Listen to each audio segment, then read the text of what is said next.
بعد خسارته الأولى هذا الموسم في موناكو، يسعى برشلونة لتصحيح المسار عندما يشد الرحال إلى ملعب لا سيراميكا لملاقاة مضيفي فياريال لحساب منافسات الجولة السادسة دائما. مراسلنا باسل طبال والتفاصيل. برشلونة تعرض لأول خسارة له هذا الموسم، جاءت في الأبطال على يد موناكو، والمدرب هانز فليك عليه أن يحضر لمباراة فياريال خلال يومين فقط. فياريال الذي يحتل المركز الرابع بعد 3 انتصارات وتعادلين. سنؤدي بالشغف ذاته الذي كان في مباراة موناكو ب10 لاعبين، وأنا أنظر إلى هذه المباراة بإيجابية، وهي بالطبع مباراة صعبة، فالخصم يلعب بشكل جيد ويدافع ويهاجم بقوة، لديهم نسبة عالية من التركيز على الكرة. من الجيد أننا قمنا بتحليل طريقة لعبهم، ونحن كذلك لنا خياراتنا. الإرهاق واضح على برشلونة، فالمدرب لا يعتمد كثيرا على المداورة، واسترجاع اللاعبين المصابين كديونغ وغابي تأخر أكثر من المتوقع. اللاعبان خاضا جزءا من تدريبات المجموعة، وعودتهما متوقعة في الأسبوعين القادمين. كاسادو وبيدري لم يتدربا مع المجموعة، ولكنهما سيتواجدان في المباراة المقبلة. هما خاضا مباراة صعبة بعد طرد إريك غارثيا أمام موناكو. أعتقد أن مارك بالأمس كان يشعر بالقليل من الألم، ولكنه اليوم تحسن كثيرا من ذي قبل، وأعتقد أنه قادر على اللعب في هذه المباراة تماما مثل بيدري، وكما قلت سابقا سنقوم بإتمام العلاج لتهيئتهم بشكل جيد. لامين جمال، رافينيا وليفاندوفسكي كذلك شاركوا في كل المباريات الأخيرة، وفيران توريس وأنسو فاتي يتطلعان للمشاركة هذه المرة. بعد 3 أيام فقط من مباراة فياريال، يستقبل برشلونة ختافي في جدول مزدحم في الأسبوعين القادمين. أسابيع صعبة يواجهها برشلونة والإرهاق واضح، ولكن رغم ذلك يسعى الفريق للاستمرار في تحقيق الانتصارات محليا ولدعم الصدارة بعد خسارة غير متوقعة في دوري الأبطال في مواجهة موناكو. باسل طبال، بين سبورتس، برشلونة.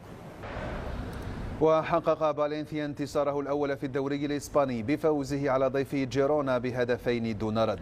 فبعد شوط أول سلبي النتيجة، تقدم أصحاب الأرض عن طريق خوانبي في الدقيقة 56 بالخطأ في مرمى فريقه. بعدها بدقيقتين أضاف داني غوميز الهدف الثاني للخفافيش، مانحا فريقه الانتصار الأول هذا الموسم ورافعا رصيده ل4 نقاط. وتعادل بلد الوليد مع ضيفه ريال سوسيداد دون أهداف. المباراة لم تشهد الكثير من الفرص من الجانبين، وما أتيح منها لم يترجم إلى أهداف، ليضيف كل فريق نقطة واحدة في رصيده.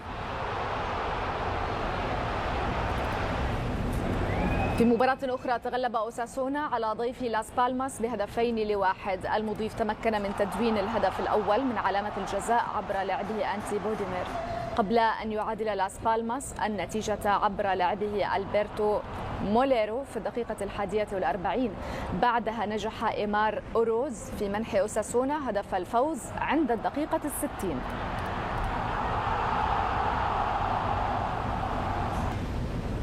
إلى إسبانيا، حيث قلب ريال مدريد تأخره بهدف أمام ضيفه إسبانيول إلى انتصار ب4 أهداف ل1 في الجولة السادسة من الدوري الإسباني. فوز هو الثالث تواليا لحامل اللقب، قلص به الفارق مؤقتا مع غريمه المتصدر برشلونة إلى نقطة واحدة.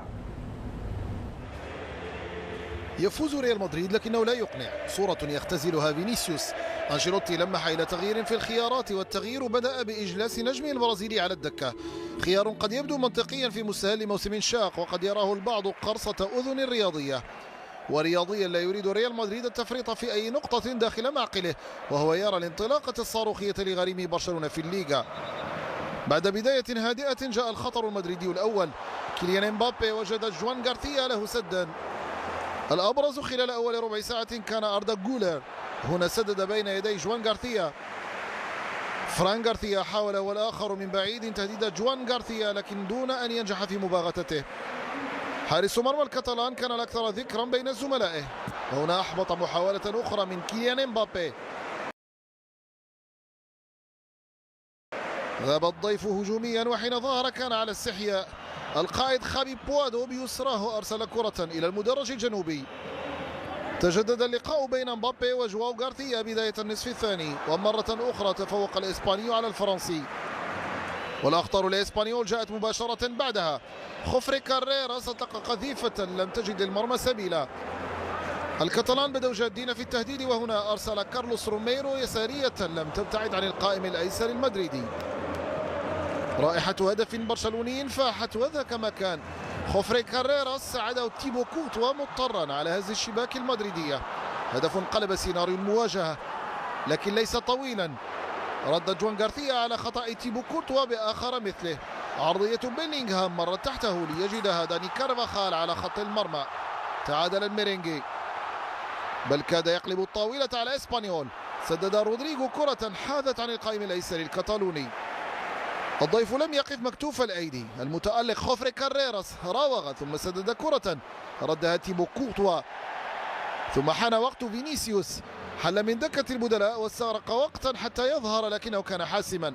تمريرة من قاموسه وضعها مواطنه رودريغو في شباك جوان غارثيا. هدف ثاني للريال ولم يتأخر الثالث. هدية من كيليان مبابي وضعها فينيسيوس في المرمى الكتالونية.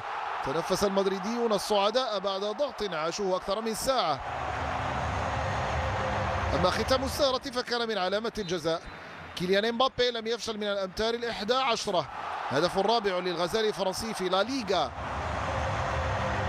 ريال مدريد حقق الأهم إذن، ضغط على برشلونة في انتظار هدية من فياريال.